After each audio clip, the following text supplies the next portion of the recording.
There are three main stages in the client's journey where agencies lose clients. I've been running my digital marketing agency for 12 years, and throughout these years, I've lost a fair number of clients, and for various reasons. By end of this video, you're going to be equipped with the right information so you can win and retain more clients than ever. The first stage agencies lose clients is actually before winning the deal. This is where brand positioning come into play. If you think about it, clients, potential clients, they do their due diligence before giving you the deal. And where do they do their due diligence? They do it on your website, on your YouTube channel, on your Instagram, on your TikTok, on your LinkedIn, on your Pinterest potentially, on your Google Maps, on listing platforms, on review platforms like Trustpilot, and last but not least, they check your employees' social presence. And so it is obviously important that you have the right website, and by having the right website is making sure that you have the clients that you work with, your testimonials, the portfolio, the services, and having a website that works fast and that is good on mobile and that looks new, not outdated, and it has the right testimonials and the right portfolio and the right client logos is obviously important. But also, how does your Instagram look like? How does your Google Maps page look like? I know that mine doesn't look great, and I'm fixing it as we speak. Old images. My reviews, I have like 13, 14 reviews on my Google Maps. I can get a lot more because I know that clients, some of them at least, check my Google Maps, and it's easy for me to get reviews there. What about your LinkedIn? How do you look like on LinkedIn? Do you have the right picture?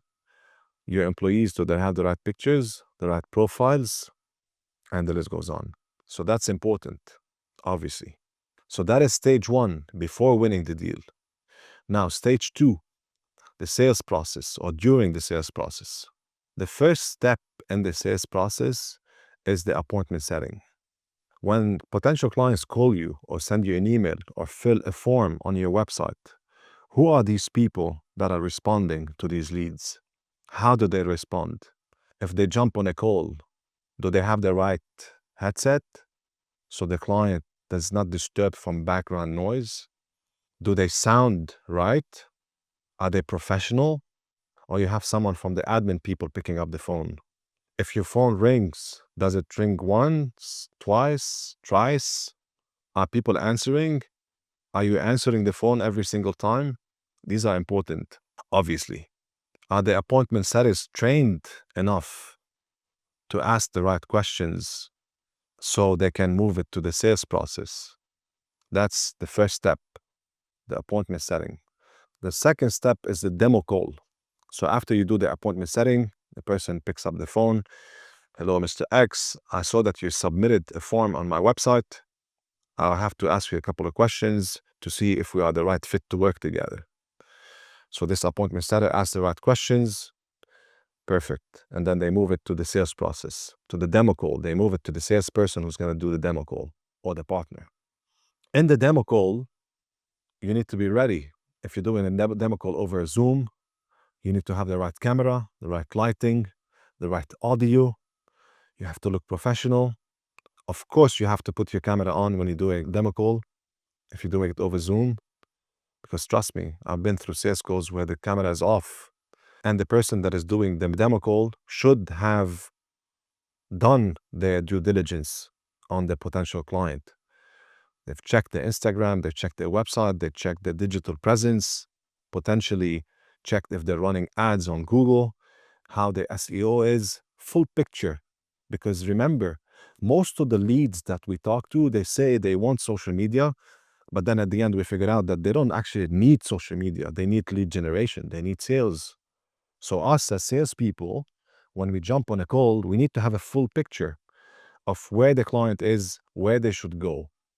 And this is when you jump on a demo call and you're ready.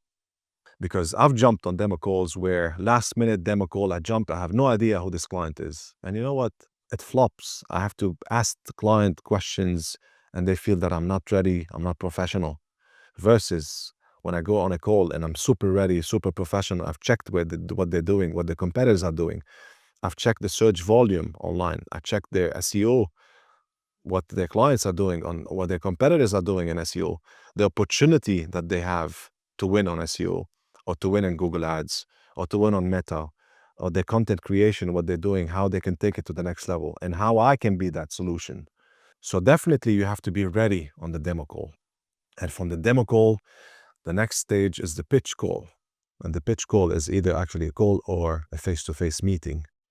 And then you need to be ready there as well. You need to come up with the right pitch, a pitch that looks great, remarkable, not just a small deck that you show to everybody else.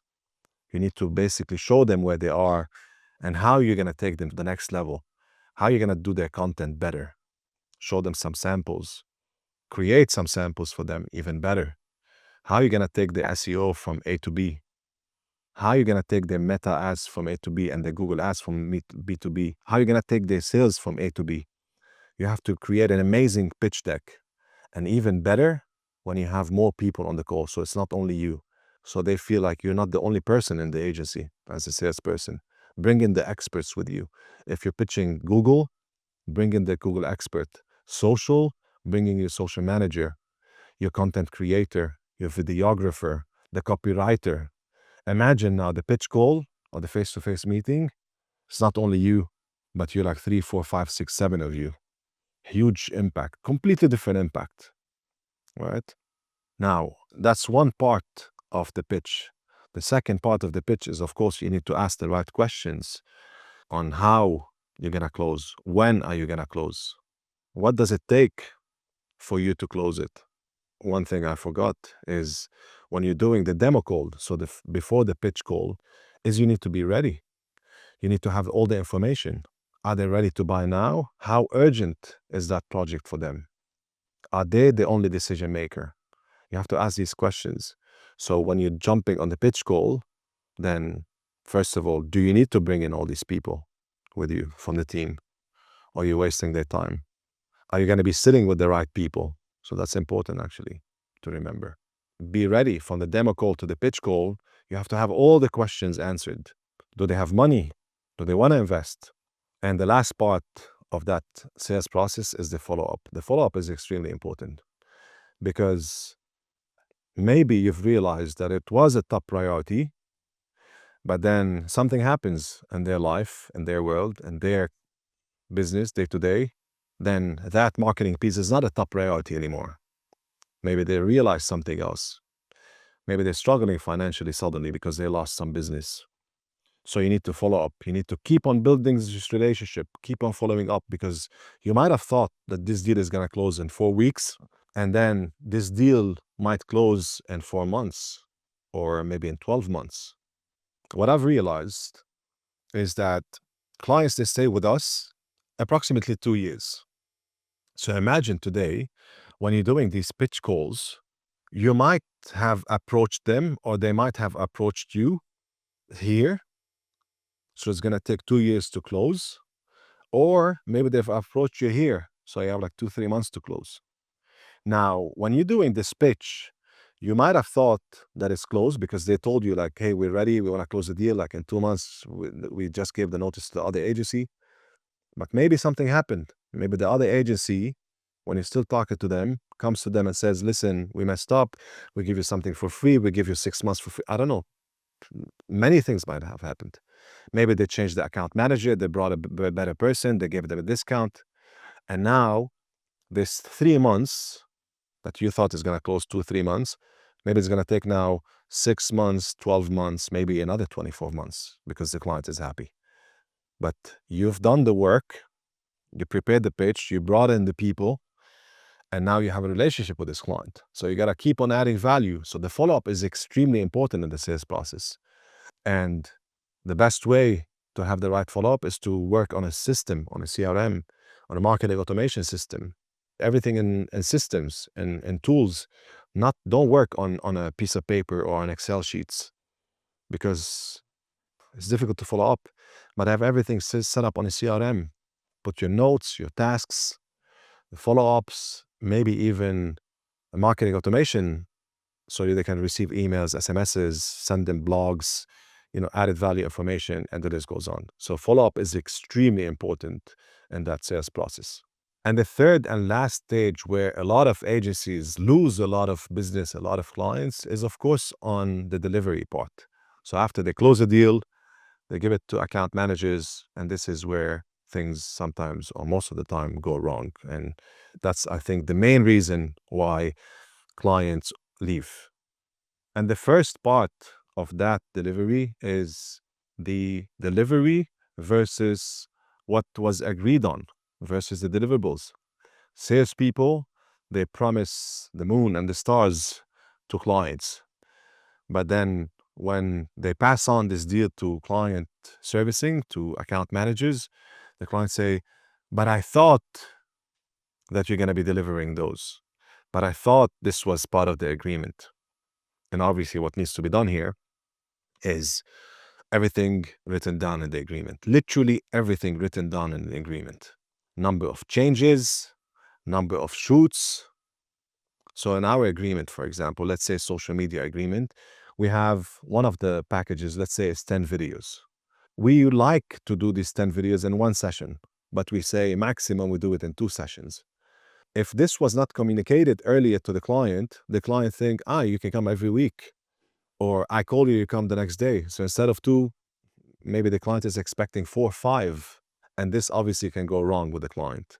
So clear deliverables in the beginning, clear agreements in the beginning with the clients. So that's one. Second is poor delivery. That's obviously a reason why clients leave. You're not delivering. The clients, they sign with you. They think you're great because you're a great salesperson. You're a great sales team.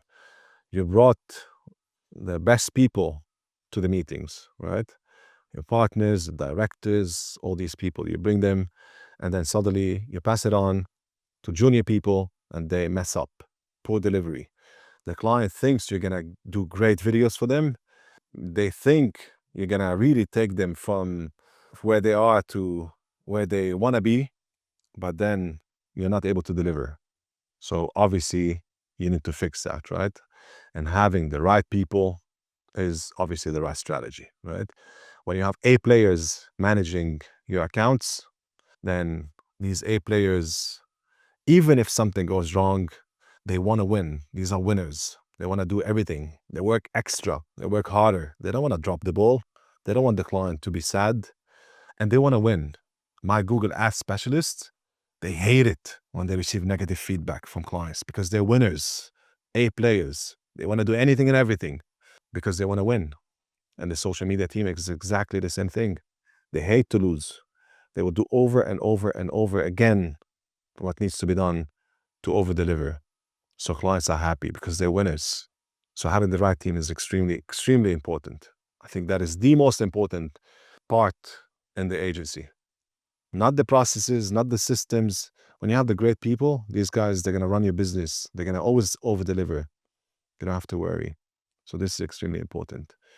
So poor delivery is another reason why clients leave, and you can fix that by having the right team members. And the third main reason is account management. You see, with account management, you need to, first of all, deliver on the promise, of course. So you need to have the right people doing the delivery. Because in the agency, for example, we have, let's say, a Google Ads specialist. This Google Ads specialist is an introvert. They love numbers. They love to sit on their dashboards. They love to create reports. They love to win every single time. But maybe they're poor in account management. They're not great with people, some of them. So you need to have an account management team that are great with people. These people, they really love people. They come and fight internally for these clients. So you need to have these people managing your accounts. So that's one.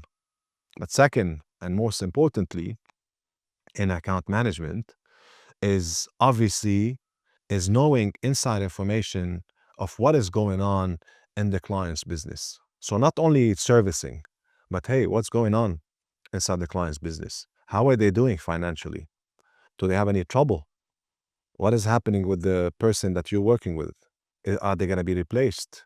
Are you building relationships with other people in the organization? So in case your main point of contact drops, you have good relationships with others. That's extremely important, of course, as well. Because if you don't have inside information, if you're not building relationships with these clients, then it's very easy for a new joiner inside the organization, the client's organization, to replace you, because this person has relationship with other agencies potentially. And when you have big clients, you obviously need to protect that piece, that relationship piece. If you like this video so far, please give it a like and a share so more people see it, so I can become as well more visible. And obviously that will help me win potentially more clients and grow as a person. And these are the three main stages why agencies lose clients. So first is before, second is in the sales process, and third is in delivery. If you have any questions, let me know. I'm happy to help out. And if not, I hope to see you in the next video.